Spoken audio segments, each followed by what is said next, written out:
out here at MX23 in Brookfield.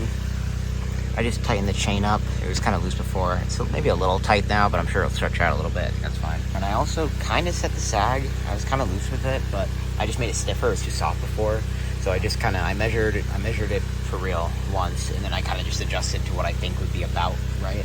So hopefully that feels better. I was kind of lazy, so I didn't really do it properly, but that's okay. The race sag was at about 102 millimeters.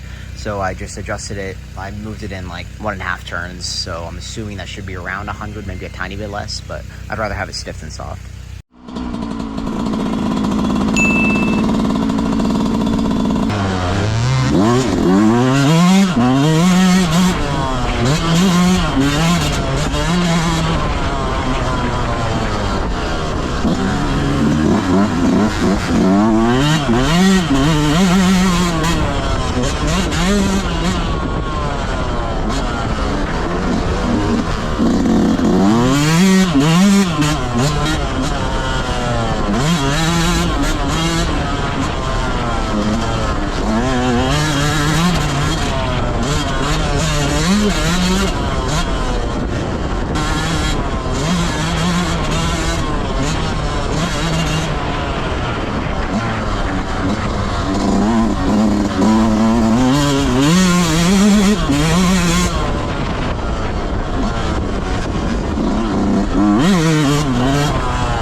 Ooh, I'm eyeing up that jump. I already hit one new jump today, so this one's next up.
You're struggling in some of the tight corners. Yeah. Get your elbows up and put that leg out. Put that fucking leg out. It helps a lot. Okay, I'll try. Focus on elbows up. When I first started, for form, it's tough to get in the natural form. Form makes everything easier. I'll try. Yeah, thank you. I appreciate that. Yeah, elbows up. Get that leg out on the tight corners. Yeah. Use that clutch. All right.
it.